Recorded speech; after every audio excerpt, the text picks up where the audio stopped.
बिस्मिल्लाहिर्रहमानिर्रहीम। I am engineer Rahman Tariq and जो आज का हमारा टॉपिक होगा वो DAE diploma of associate engineering जो मेटलर्जी एंड वेल्डिंग है उसका सब्जेक्ट MW333 मटेरियल टेस्टिंग का होगा। इसका चैप्टर नंबर 10 रेडियोग्राफिक एग्जामिनेशन जो है उसके बारे में हम स्टडी करेंगे। तो टैवटा के कोर्स के मुताबिक जो चैप्टर नंबर 10 रेडियोग्राफिक एग्जामिनेशन है 3 आवर्स का ये जो है इसका लेक्चर है। उसमें जो मुख्तलिफ़ कोर्स कंटेंट्स हैं उसमें सबसे पहले रेडियोग्राफिक एग्जामिनेशन टेक्निक्स हैं, इसके बारे में हम पढ़ेंगे। उसके बाद production of X rays and gamma rays के जो हमारे पास सोर्स होगा, जो रेज़ हैं जिन्होंने जनरेट होने के बाद हमें रेडियोग्राफिक इंस्पेक्शन में एग्जामिनेशन में हेल्प करनी है, उनकी प्रोडक्शन किस तरीके से होगी। उसके बाद वर्किंग प्रिंसिपल क्या होगा, इसका प्रोसीजर क्या होगा रेडियोग्राफिक एग्जामिनेशन का, और लास्ट में हम फिर इसका कंपैरिजन करेंगे एक्स रे और गामा रे, जो दो मुख्तलिफ़ किस्म की रेज़ इस्तेमाल होती हैं उनके कंपैरिजन को स्टडी करेंगे। तो बाकायदा तौर पे शुरू करते हैं रेडियोग्राफिक टेस्टिंग को। तो इंडस्ट्री में बहुत ज़्यादा यूटिलाइजेशन है रेडियोग्राफिक इंस्पेक्शन की, इन सर्विस पार्ट्स की या कोई रॉ मटेरियल हो, तो तकरीबन हर सेक्टर जो इंडस्ट्रियल सेक्टर है, चाहे वो शुगर सेक्टर है, सीमेंट सेक्टर है, फूड सेक्टर है, कोई भी इंडस्ट्री है, तो वो इंस्पेक्शन में NDT की टेक्निक जो है वो रेडियोग्राफिक इंस्पेक्शन जो है उसकी हेल्प ली जाती है। तो रेडियोग्राफिक टेस्टिंग जो है वो सिर्फ इंजीनियरिंग लाइन में ही नहीं बल्कि इसके अलावा ये मेडिसिन में, फोरेंसिक में और सिक्योरिटी पर्पस में भी रेडियोग्राफिक टेस्टिंग जो है उसका इस्तेमाल बहुत ज़्यादा है। तो हम इवन देखते हैं कि एयरपोर्ट्स के ऊपर भी कोई स्कैनर लगे हुए हैं। इसके अलावा इंजीनियरिंग लाइन की अगर बात करें तो मुख्तलिफ़ असम्बलीज़ हैं जहाँ पे ज्वाइनिंग के बाद उनकी हेल्थ को मॉनिटर करने के लिए जो यूटिलाइज़ किया जाता है रेडियोग्राफिक टेस्टिंग है।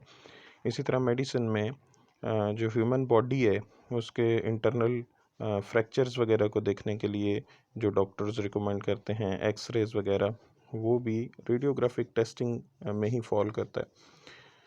उसके अलावा जो NDT इंजीनियरिंग में स्पेशली अगर बात करें तो बहुत ज़्यादा इम्पोर्टेंस है इसकी और बहुत ज़्यादा इस्तेमाल होने वाला ये मेथड है।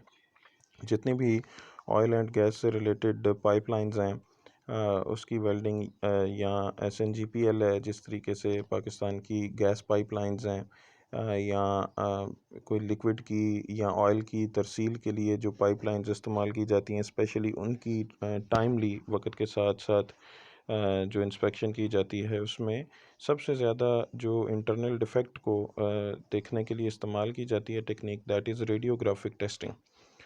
तो हमने इससे पहले जो चैप्टर नंबर 9 था वो डाई पेनिट्रेंट टेस्टिंग था, जिसके बारे में बताया गया कि वो सिर्फ़ और सिर्फ आपको सरफेस ब्रेकिंग डिफेक्ट्स के बारे में बताएगी।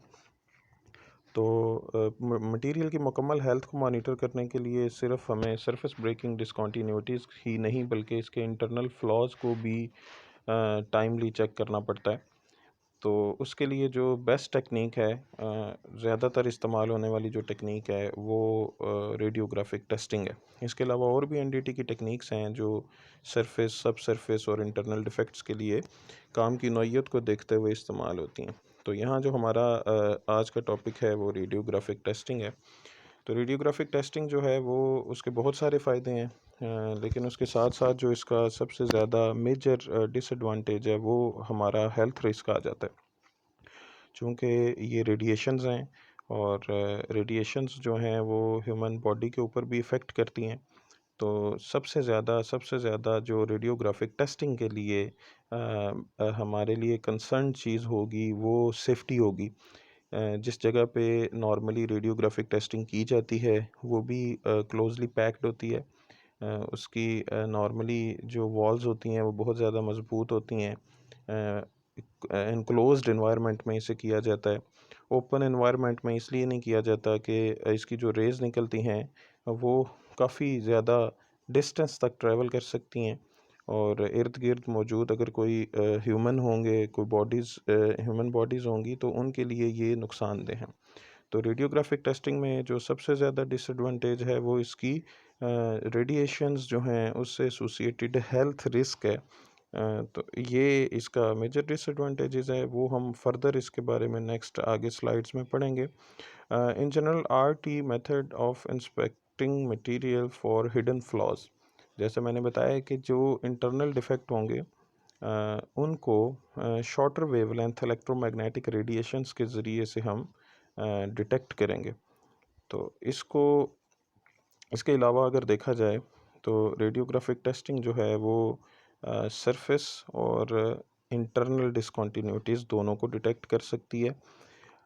इसके अलावा significant variations in composition can be detected, जहाँ पे कोई मटेरियल की वेरिएशन आएगी उस मटेरियल की वेरिएशन, ये बेसिकली रेज़ हैं और ये रेडिएशंस जो हैं हर बॉडी में से डिफरेंट इंटेंसिटी के साथ पास करती हैं।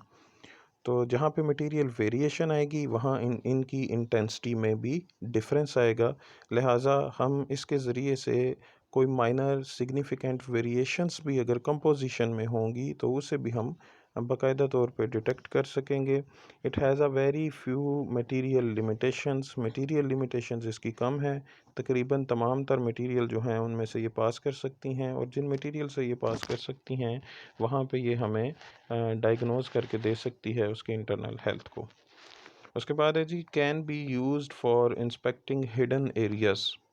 डायरेक्ट एक्सेस जिस भी मटेरियल पे, फॉर एग्जांपल कोई पार्ट है वो बहुत ज़्यादा कॉम्प्लेक्स है और एनडीटी की कोई और टेक्निक जो कि वहाँ पे कारगर साबित नहीं हो सकती, वहाँ पे फॉर एग्जांपल हाथ नहीं पहुँच सकता या उसके ऊपर कोई अगर इक्विपमेंट है, जैसे यहाँ पे मैं ज़िक्र करता चलूँ, अगर अल्ट्रासोनिक टेस्टिंग है वो भी आलमोस्ट रेडियोग्राफिक इंस्पेक्शन की तरह इंटरनल फ्लॉज के बारे में बताती है, लेकिन उसके लिए ज़रूरी डायरेक्ट कांटेक्ट होना है कि अगर कोई भी सरफेस हमारी पहुंच में होगी तो हम उसको, उसके इंटरनल डिफेक्ट को डिटेक्ट कर सकेंगे। इसकी मेजर रीज़न ये है कि इसके ऊपर हमें एक बाकायदा प्रोब इस्तेमाल करनी पड़ती है, एक ऐसा जो है इसकी लीड को उसके साथ इन टच लेके आना होता है, तब जाके वो उसकी रेस जो हैं उसमें पेनिट्रेट कर पाती हैं।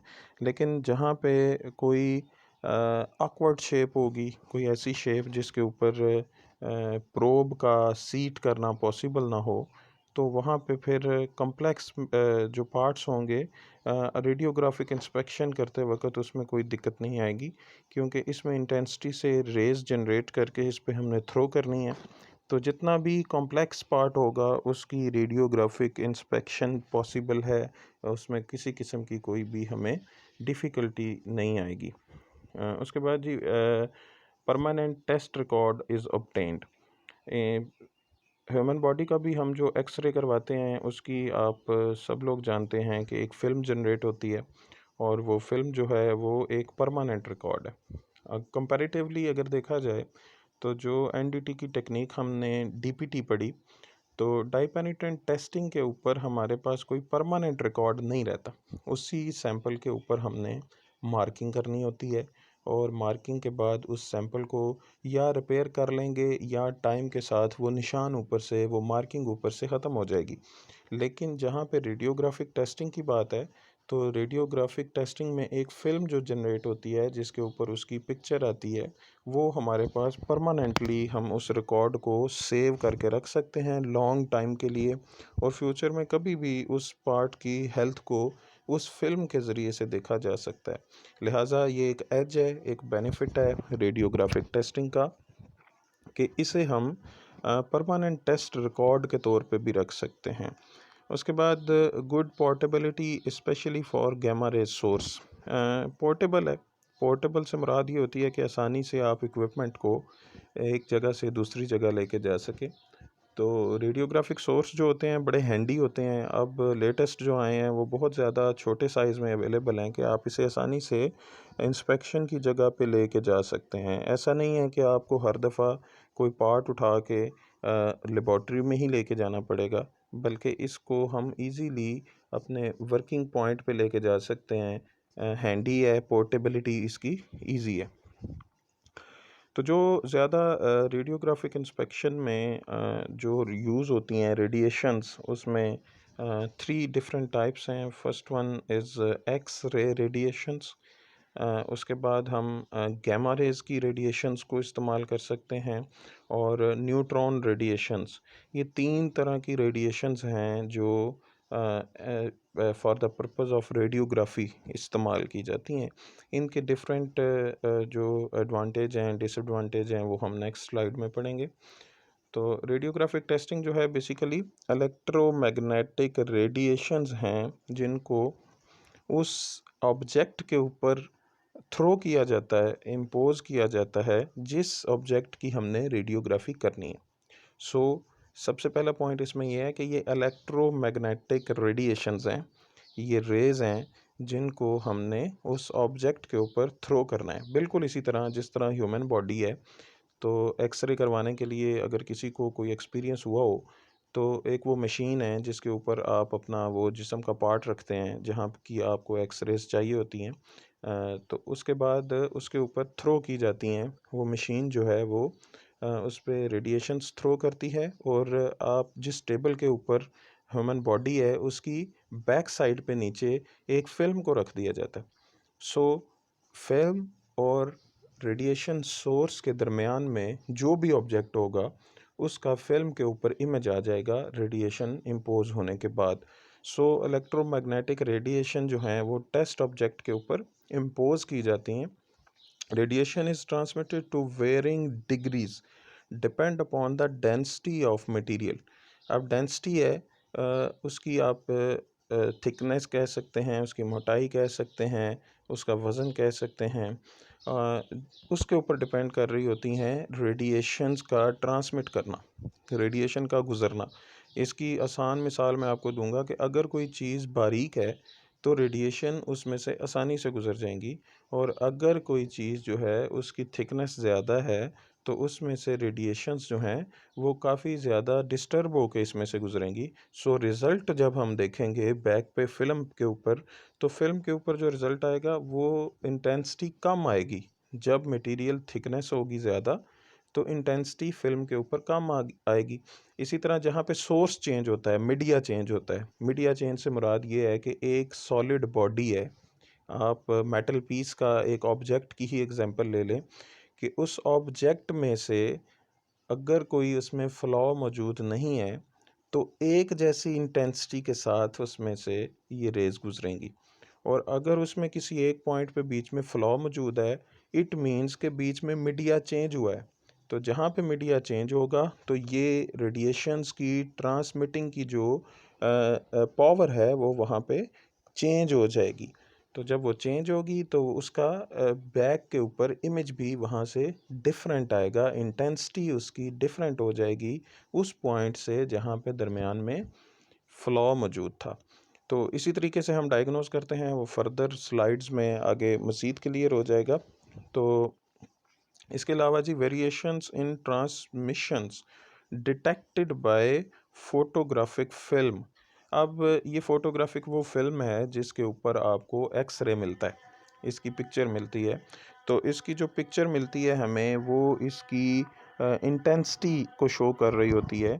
जहाँ पे एक कंटिन्यूस बॉडी होगी वहाँ पे इसकी जो है इंटेंसिटी वो और होगी, और जहाँ पे इसमें कोई फ्लॉ होगा वहाँ पे इसकी फ़िल्म फोटोग्राफिक फ़िल्म के ऊपर जो है वो इमेज डिफरेंट आएगा।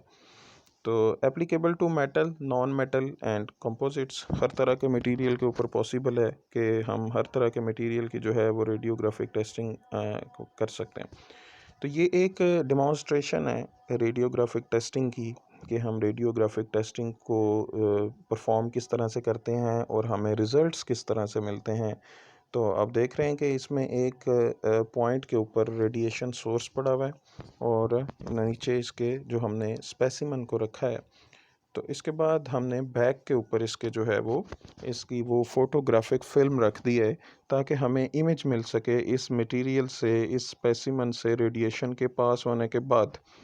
अब नेक्स्ट क्या होगा कि हम इसकी जो रेडिएशन है सोर्स के ज़रिए से आप देखें कि इसको इसमें अगर फॉर एग्ज़ाम्पल ये रेड स्पॉट जो है ये एक इसमें फ्लॉ मौजूद है। तो जब इसके ऊपर आप रेडिएशंस को थ्रो करेंगे तो उसके नतीजे में आपको ये साइड पे जो इमेज नज़र आ रहा है इसके ऊपर लोअर डेंसिटी जो पॉइंट है वो उस बाकी के मटेरियल से डिफरेंट किस्म का आपको एक स्पॉट महसूस हो रहा है। उसकी रीज़न ये है कि जहाँ से ये स्पेसिमन सारा सॉलिड था वहाँ पे इसकी डेंसिटी चूँकि होमोजेनियस थी तो वहाँ पे इस फिल्म ने सेम पिक्चर दी, लेकिन जहाँ बीच में फ्लॉ था तो उस फ्लॉ की एक्चुअल थिकनेस से माइनस हो गया पॉइंट बीच में। तो जब वो माइनस हो गए इट मीन्स कि यहाँ से गुज़रने वाली जो रेडिएशंस हैं वो ज़्यादा पावर के साथ गुज़रेंगी क्योंकि उन्होंने कम थिकनेस से गुज़रना है। बीच में से फ्लॉ की थिकनेस माइनस होगी, तो जब वो कम थिकनेस से गुजरेंगी तो वो पीछे फिल्म के ऊपर जाके ज़्यादा असर करेंगी। तो जहाँ पे वो ज़्यादा असर करेंगी वहाँ से फिल्म जो है वो ज़्यादा डार्क हो जाएगी। तो हमें यहाँ पे जहाँ पे हमें कम डार्क पोर्शन मिलेगा वो हाई डेंसिटी का पोर्शन होगा, सॉलिड का पोर्शन होगा, और जहाँ पे हमें लो डेंसिटी मिलेगी वहाँ पे हमें उस फ्लॉ की इंडिकेशन मिल रही होगी। तो ये इसी चीज़ को क्लियर करने के लिए है कि हायर डेंसिटी जो होगी वो आपको लाइटर जोन में नज़र आएगी, और अगर आपको लोअर डेंसिटी पोर्शन नज़र आएगा तो वो आपको डार्क पोर्शन नज़र आएगा।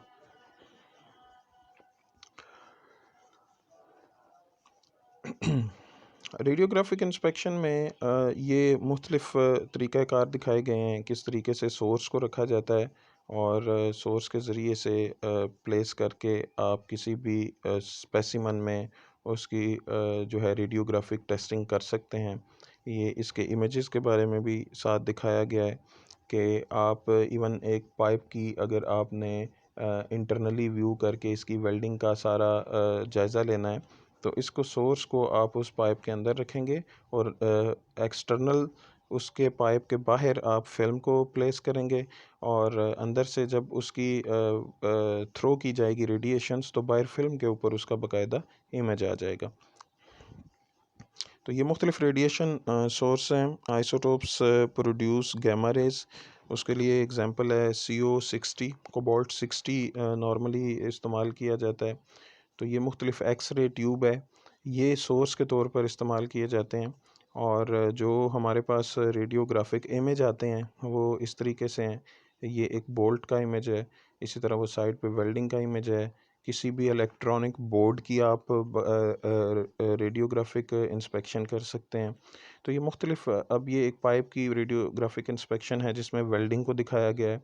तो ये मुख्तलिफ जो आपके सामने रेडियोग्राफिक इमेज हैं ये उस मटेरियल की इंटरनल हेल्थ को बता रहे हैं। तो जहाँ पे भी इंटरनली डिफेक्ट होगा वहाँ पे रेडियोग्राफिक फिल्म के ऊपर एक बाकायदा इंडिकेशन आएगी जिसके ज़रिए से आपको इसके इंटरनली मुकम्मल तौर पर पता चल जाएगा। तो मुख्तलिफ जो टेक्निक्स इस्तेमाल होती हैं रेडियोग्राफी में वो ये आपके सामने है। जैसे मैंने बताया कि सोर्स को पाइप के अंदर रखेंगे और ये वेल्डिंग वाले पॉइंट के ऊपर उन्होंने रखा हुआ है, तो फिल्म को बाहर आप उसके ऊपर रोल करेंगे। तो ये इस मेथड को जो है वो पैनोरामिक कहते हैं। इसी तरीके से अगर आप सोर्स बाहर रखा हुआ है एक पाइप की एक साइड पे और फिल्म दूसरी साइड पे है तो इस मेथड को आप सिंगल वॉल सिंगल इमेज कहेंगे। इसी तरीके से थर्ड जो है वो थोड़ा सा टिल्ट करके वेल्डिंग के पॉइंट से पाइप की जो है वो रेडिएशंस थ्रो की गई हैं। तो ये जो मेथड है this is double wall double image. तो आप देख रहे हैं कि फर्स्ट वाले इमेज में आपको राउंड सारा पाइप नज़र आ रहा है, सेकंड में आपको इसकी सिर्फ एक साइड से वेल्डिंग नज़र आ रही है बिकॉज आपने उसके बिल्कुल सामने रख के बाहर से सोर्स दूसरे एंड पे आपने इसको थ्रो किया हुआ है, और डबल वॉल में आपने थोड़ा सा टिल्ट कर दिया जिसकी वजह से वेल्डिंग की दो थ्रू आउट सारी बीट जो है वो उसमें नज़र आ रही है। तो इसकी हेल्थ को आप बाकायदा तौर पे इससे मॉनिटर कर सकें। उसके बाद जी कंपैरिजन है हमारा एक्स रेज़ में और गैमा रेज़ में। तो सेफ्टी पॉइंट ऑफ व्यू से अगर देखें तो एक्स रे मशीन्स जो हैं नॉर्मली वो सेफ़ होती हैं। उनको आप काम के वक़्त उसे ऑन कर सकते हैं, और जब आप ऑफ़ करेंगे तो वो मुकम्मल तौर पे सेफ़ होंगी, किसी किस्म की रेडिएशंस नहीं उसमें से निकलेंगी। तो जो है गैमा गैमा रेज़ का जो सोर्स होता है वो बेसिकली कांस्टेंट एमिशन पे होता है। मुसलसल वो एमिट करता है अपनी रेडिएशंस को। तो कंपैरेटिवली अगर सेफ्टी पॉइंट ऑफ व्यू से देखें तो एक्स रेज़ जो हैं वो सेफ़ हैं। इसी तरह अगर कैपेबिलिटीज़ पॉइंट ऑफ व्यू से देखें तो gamma source have very high penetrating power. इनकी पेनिट्रेटिंग पावर बहुत ज़्यादा होगी, इजीली हर तरह के मटेरियल से पास कर सकेंगी, ज़्यादा स्ट्रेंथ के साथ पास कर सकेंगी। जबकि एक्स रे जो है intensity and wavelength can be adjusted, इनको कम या ज़्यादा इसको किया जाता है। चूँकि इसका सोर्स है इलेक्ट्रॉनिक सोर्स है, उसके ज़रिए से आप इसको स्विच ऑफ भी कर सकते हैं, और इसकी वेवलेंथ चेंज करने से इसकी इंटेंसिटी चेंज होती है। तो आप जितनी शॉर्टर वेवलेंथ करेंगे उतनी इंटेंसिटी इनकी ज़्यादा होगी। तो एक्स रेज़ की वेवलेंथ और इंटेंसिटी जो है वो एडजस्टेबल है। इसी तरह क्वालिटी ऑफ इमेज की अगर बात करें तो एक्स रेज़ जो हैं उनकी बेटर क्वालिटी प्रोड्यूस होती है कंपैरेटिवली गैमा रेज़ के। तो हैंडलिंग को अगर देखा जाए तो gamma source are easier to handle. X-ray machines are bulky और वज़न में ज़्यादा होती हैं, इलेक्ट्रिसिटी की ज़रूरत होती है इसमें, सोर्स बिजली इसमें इस्तेमाल होगी तब ये वर्किंग कंडीशन में होंगी। तो कॉस्ट पॉइंट ऑफ व्यू से अगर देखा जाए तो गैमा सोर्स जो है वो चीपर है, सस्ता है, अ, और एक्स रेज़ जो हैं वो महंगी हैं। इसके अलावा रेडियोग्राफिक वेरिएबल्स में डेंसिटी जो होती है वो the degree of film darkness, जैसे कि मैंने पहले भी बताया कि डेंसिटी या इंटेंसिटी, तो जहाँ पे आपकी फिल्म जो है वो ज़्यादा डार्क है वहाँ पे डेंसिटी ज़्यादा है। इसी तरह कॉन्ट्रास्ट जो है the difference in density between the region of the film, जो कंट्रास्ट होगा वो हमें जो है वो डिफरेंस कंट्रास्ट जो है वो हमें डेंसिटी के डिफरेंस के बारे में बताएगा।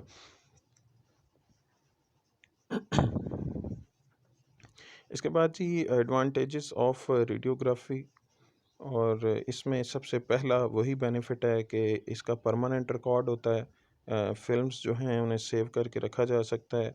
एक दफ़ा किसी अगर पार्ट की रेडियोग्राफी हुई है तो लॉन्ग टर्म के लिए इसके रिकॉर्ड को महफूज रखा जा सकता है।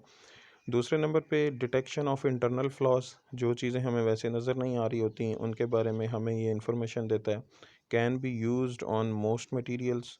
डायरेक्ट इमेज ऑफ फ्लॉज, हमें डायरेक्ट इमेज मिल रही होती है उसकी, और उसके अलावा रियल टाइम इमेजिंग है। और अगर इसके डिसएडवांटेजेस की बात करें तो सबसे पहले नंबर पे खतरा है इसका हेल्थ हैज़र्ड्स हैं, कि ये जो रेडिएशंस हैं ये हार्मफुल हैं। इसके अलावा सेंसिटिव टू डिफेक्ट ओरिएंटेशन। अब डिफेक्ट ओरिएंटेशन क्या है कि अगर तो जिस साइड से आपने थ्रो की हुई हैं रेडिएशंस, अगर तो वो क्रैक उस साइड पे वाज़िया नज़र आ रहा है तो ये फिल्म पे देगा। और अगर ये उसके पैरेलल आ रहा है, फॉर एग्ज़ाम्पल आपने एक साइड से थ्रो की और फिल्म की दूसरी साइड से, तो एक हेयर लाइन आपको क्रैक नज़र आ रहा है, लेकिन अगर आप उसको दूसरी ओरिएंटेशन में दूसरी डायरेक्शन में देखें तो हो सकता है कि वो क्रैक जो है वो बहुत ज़्यादा डेप्थ में भी हो। इट मीन्स के ओरिएंटेशन बहुत ज़्यादा डिपेंड करती है। अगर आपने ज़रूरी है कि एक साइड से ही अगर आपने सिर्फ रेडियोग्राफी की है तो मुमकिन है कि आप प्रॉपरली उस क्रैक को, उस एबनॉर्मेलिटी को, उस डिसकंटिन्यूटी को प्रॉपरली जज नहीं कर पाए, उसका साइज़ प्रॉपरली नहीं ले पाएंगे। इसमें इस चीज़ का जो है वो सेंसिटिव टू डिफेक्ट ओरिएंटेशन है ये मेथड। ये इसकी एग्जांपल है जी, कि आप ये देख रहे हैं कि जिस साइड से हमने थ्रो की है रेडिएशंस, बैक के ऊपर जो है वो उसकी फ्रंट साइड से सिर्फ उसको डायग्नोज करेगा। ओरिएंटेशन के अगेंस्ट अगर हम किसी और डायरेक्शन में इसमें थ्रो करेंगे तो साइज़ इसका ये चेंज नज़र आएगा। इट मीन्स ओरिएंटेशन बहुत ज़्यादा इम्पोर्टेंट है उस क्रैक की, उस डिफेक्ट की। इसी तरह limited ability to detect fine cracks, जो बहुत ज़्यादा बारीक या हेयर लाइक क्रैक होंगे, उनको ये प्रॉपरली मुमकिन है डायग्नोज ना कर सके। Access to both sides are required. जी, ये बड़ी इंपॉर्टेंट चीज़ है कि बाज़ औक़ात इंडस्ट्री में कुछ ऐसी चीज़ें होती हैं जिनकी हमें सिर्फ़ एक साइड ओपन नज़र आ रही होती है, तो दूसरी साइड पे एक्सेस पॉसिबल नहीं होती मशीन के उस पार्ट की, वो क्लोज़ होता है, मशीन के अंदर होता है, सिर्फ़ एक साइड होती है, तो वहाँ पे फिर रेडियोग्राफिक इंस्पेक्शन जो है वो पॉसिबल नहीं होगी, क्योंकि हमें रेडियोग्राफिक इंस्पेक्शन के लिए दोनों एंड चाहिए, एक एंड पे सोर्स होगा, दूसरे एंड पे फ़िल्म होगी। तो इसके लिए जो है एक्सेस दोनों साइडों पे होनी ज़रूरी है। लिमिटेड बाय मटेरियल थिकनेस अगर बहुत ज़्यादा कम है तो उसमें ये प्रॉपरली डायग्नोज नहीं कर सकेगा।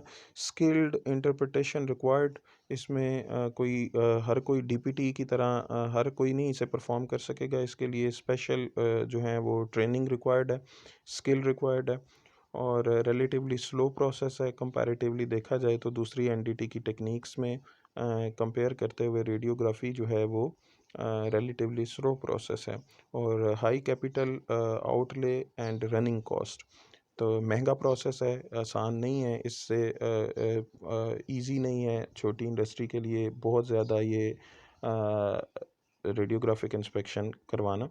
तो ये मुख्तलिफ जो हैं हम यहाँ पे डिमॉन्स्ट्रेशंस हैं radiographic inspection point of view से, कि मुख्तलिफ डिफेक्ट्स को ये किस तरीके से फ़िल्म जो है फ़ोटोग्राफिक फ़िल्म वो किस तरीके से डायग्नोज करेगी।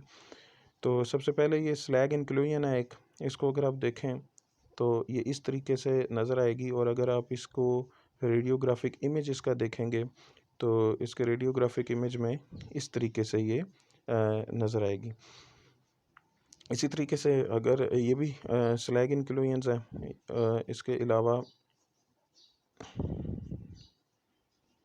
मुख्तलिफ अगर पॉइंट्स पे आएँ तो चूँकि इसकी प्लेट की फ्रंट साइड से लिया जाएगा तो इसकी ये फ़ोटोग्राफिक फ़िल्म के ऊपर इमेज में डिफेक्ट नज़र आ रहे हैं। इसी तरीके से इसके ये टो में है। अब लेकिन इसमें यहाँ पे एक और चीज़ है कि हमें जो डिफेक्ट है, इंटरनल डिफेक्ट है, उसकी जो डेप्थ है वो रेडियोग्राफिक इंस्पेक्शन में प्रॉपरली हम कैलकुलेट नहीं कर पाते। हमें ये तो पता चल जाता है कि इस वेल्डिंग की बीड में कोई इंक्लूजन है या कोई डिफेक्ट है, जिस तरह इस डायग्राम में नज़र आ रहा है ऊपर से इसका इमेज लेने से, कि इसमें मुख्तलिफ जगहों के ऊपर इंक्लूजन्स मौजूद हैं, लेकिन इनकी डेप्थ का पता नहीं चलेगा हमें, वो हमें फिर इसकी गॉजिंग वगैरह करके इसकी ग्राइंडिंग करके ही पता चल सकता है। ये एक लिमिटेशन भी है ये मुख्तलिफ इसकी रेडियोग्राफिक इंस्पेक्शन की, कि ये डिफेक्ट की डेप्थ एक्यूरेटली आपको नहीं बता पाएगा, इसके इमेज से वाज़िया कर देगा। अगर ये जिस तरीके से अंडरकट चूँकि एक एक्सटर्नल जो है सरफेस डिफेक्ट है, तो ये तो हमें वैसे वाज़िया हो जाएगा, लेकिन इसकी भी अगर हम रेडियोग्राफिक फ़िल्म देखेंगे तो वो ये साइड के ऊपर आपको इस तरीके से नज़र आएगा थ्रू आउट द बीड। तो ये मुख्तलिफ डिमॉन्स्ट्रेशंस हैं, ये भी अंडरकट की डिमॉन्स्ट्रेशन है। अगर आपका ग्रूव इनकम्प्लीट फिल है तो उसकी जो डिमॉन्स्ट्रेशन है वो इस तरीके से आएगी इसमें रेडियोग्राफिक फ़िल्म में। तो ये मुख्तलिफ जो डिफेक्ट्स हैं रेडियोग्राफिक इंस्पेक्शन से हम उनको कुछ डायग्नोज जो करेंगे तो इस तरह के इमेजेस हमें मिलेंगे। तो ये एक साइड से हटी हुई बीड आपको एक्सेसिव वेल्ड कैप आपको नज़र आ रही है।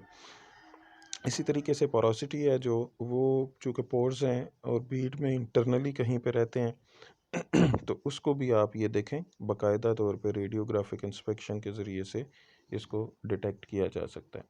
तो ये हमारा आज का लेक्चर था रेडियोग्राफिक इंस्पेक्शन का, जो कि इंडस्ट्री में बहुत ज़्यादा यूटिलाइज़ की जा रही है, स्पेशली वेल्डिंग के पॉइंट ऑफ व्यू से।